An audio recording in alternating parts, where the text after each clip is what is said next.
There are two sides to every story. In this case, literally speaking, there are two sides to every story. Stay tuned.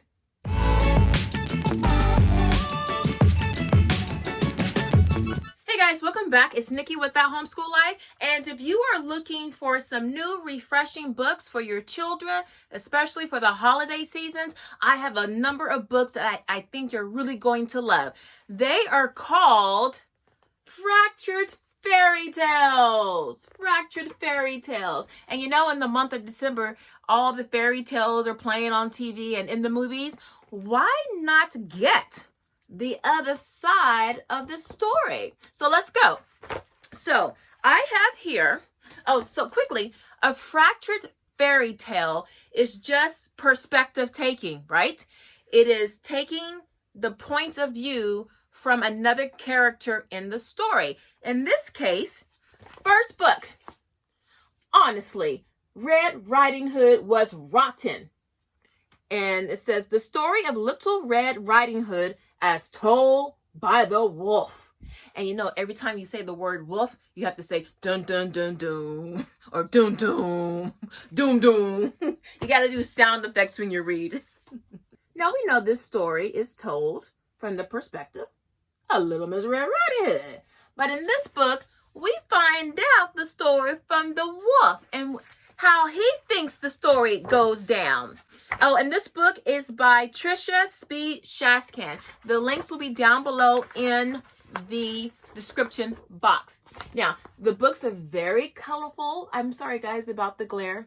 The books are very colorful. And you look at the wolf. He looks shady, right? You think you can trust him? These make great read-alouds to your kids, guys.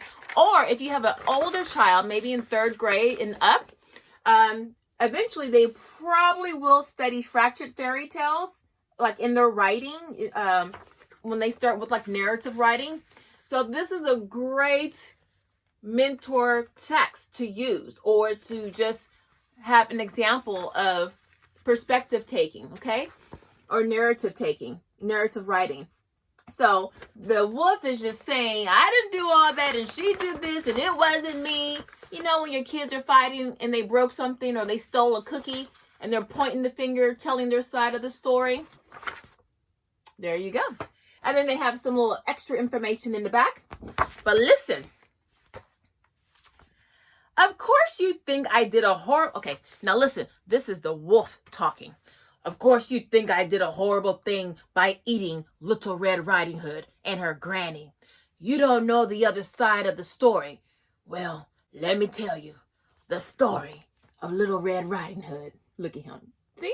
As he's eating, Grandma probably ground it up in the dinner plate. So these are fun.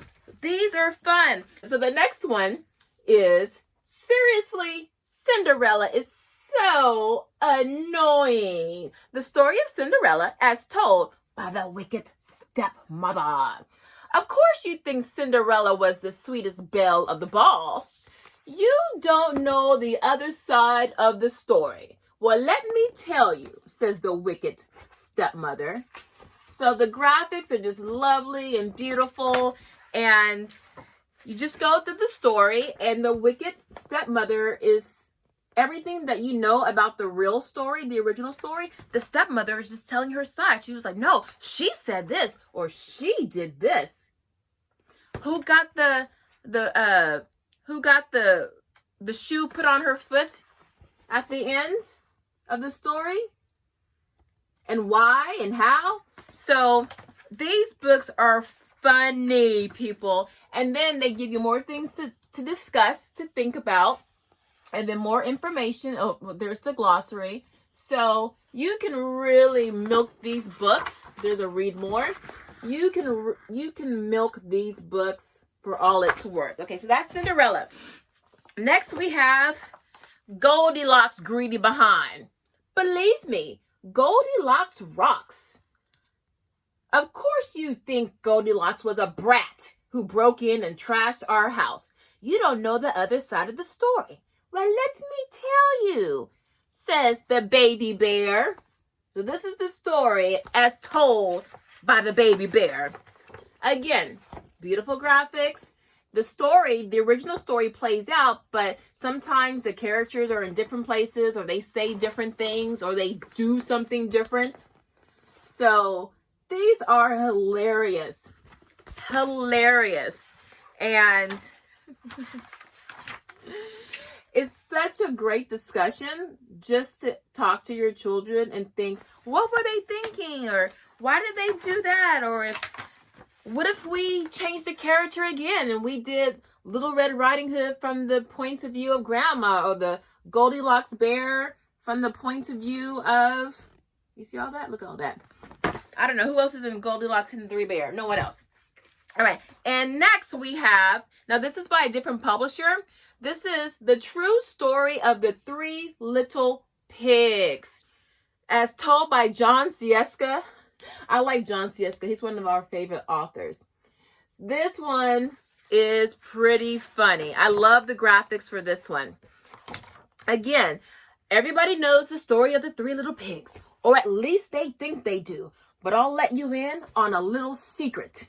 Nobody knows the real story because nobody has ever heard my side of the story. These books kind of remind me of those, you know those shows on E! Entertainment, the not like no, that's on BET, the unsung stories.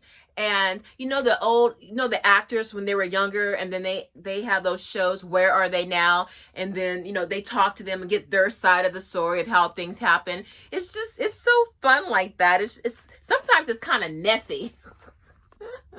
They're just talking about the other character and how lame they are, or how they did this and that. It is totally like your kids trying to convince you their side of the story.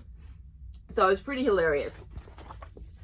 So there you go. And guys, I'll have all the links down below if I forgot to say the author's name. And then I have another one on the Big Bad Wolf and the Three Little Pigs. This one is by Eugene Trevisa and Helen Oxenbury.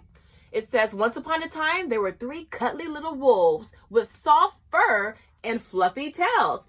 That's quite a spin, right? I would like it already. When it comes time for the three little wolves to go out into the world and build themselves a house, their mother warns them to beware of the big bad pig.